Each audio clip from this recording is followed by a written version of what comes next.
Hey guys, today we're kicking off an amazing series designed to inspire and empower you. One of my goals of this channel is to help people understand each other. But how can we understand each other if we don't speak the same language? After a decade of living internationally, I'm back here in the States, and I am quite shocked. America is more culturally and linguistically diverse than ever before, with 1 in 5 households speaking language other than English, and over 1.5 million immigrants coming to the States in 2023 alone. Over 30 million people in the States, that's 1 in 10 people, have a limited English proficiency. They can't speak English or understand English very well at all. I've lived in places where I don't speak the language. I get it. You need language to survive physically, psychologically, and socially. In the upcoming weeks, we're going to be digging into the language learning universe. Today, I want to focus on why English is crucial and why you, as an English speaker, are a valuable resource to your community. I'm your host, I'm Paul, and welcome to the channel. Hit that button, subscribe, and let's dive in to an amazing world of teaching and learning language.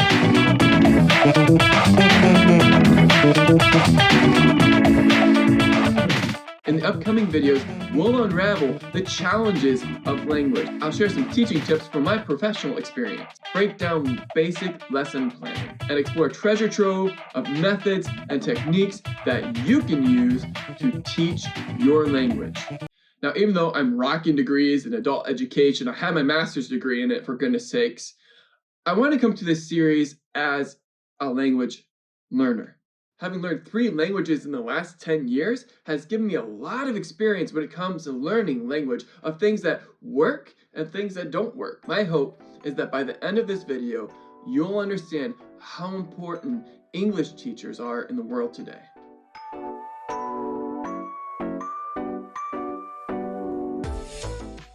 As I stated earlier, America saw 1.5 million immigrants come to the States in 2023. But it's not alone in this migration wave.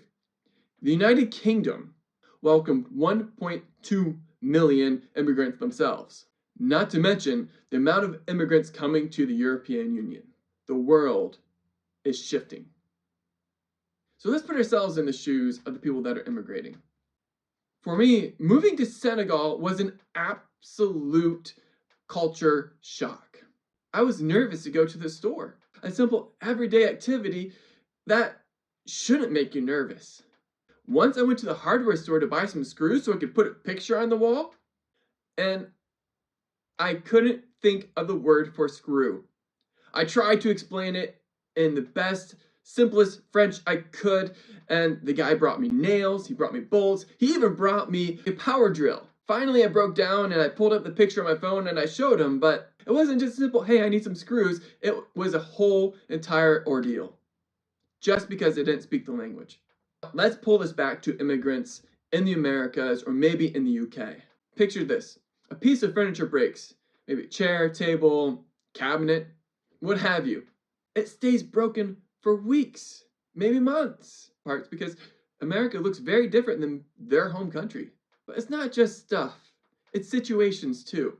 In America, we have all these great resources online for finding houses and jobs. Thing is, most of them are in English. And most of the key words you need to find the right job or the right house is in English. Could you imagine trying to find a home or a job in America without knowing English? Could you imagine signing that rent contract and not knowing a word that was on it? All this lack of language leads to bad deals for these new immigrants who want to come to America or England or to another country to make a better life for themselves. Instead, they end up with bad deals and tough situations. But learning language is not just about getting your physical needs met. It's also about your social needs.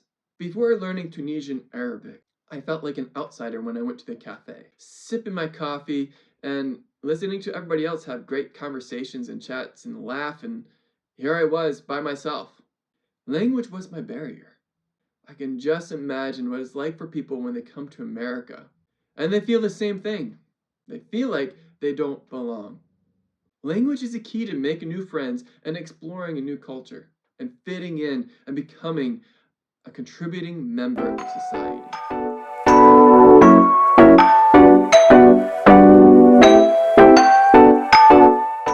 Zoom out, let's look at this globally.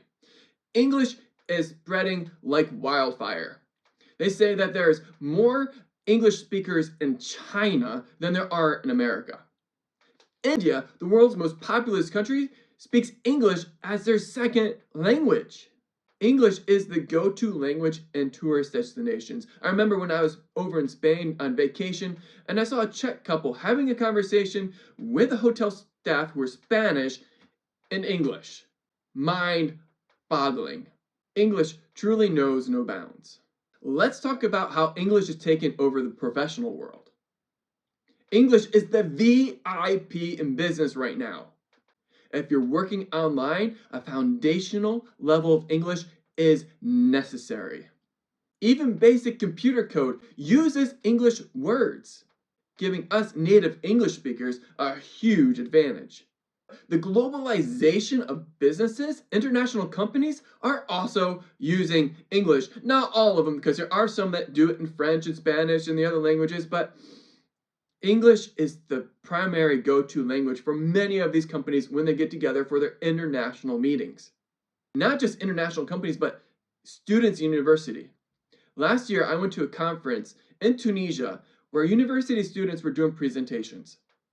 50% of the presentations were in English, in a country that speaks Arabic and French as their primary languages.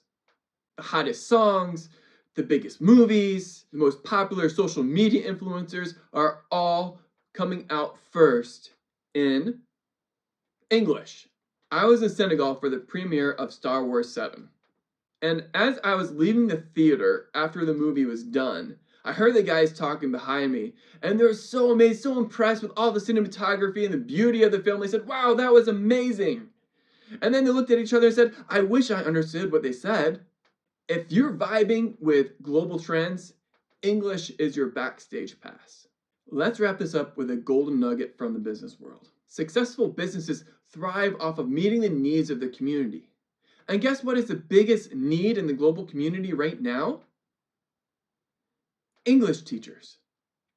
To be able to meet some of these big problems that are facing our world, we need to be able to understand each other better. Teaching English is not going to make you a millionaire. However, as an English teacher, you will be a valuable community asset. Not only to your community, but maybe even to the world. You have neighbors, community centers, libraries that need your help.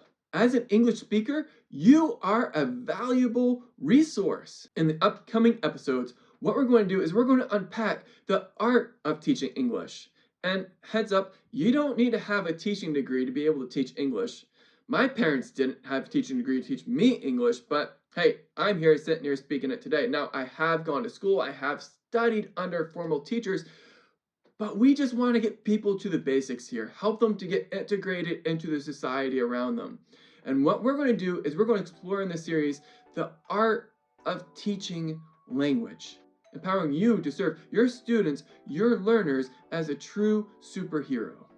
Big thanks for tuning in and following through the whole entirety of this video. Put your thoughts and questions down below. And if you like the direction this is going, make sure to leave a like, subscribe, and we'll see you next week as we explore the challenges of learning languages. Have a great day.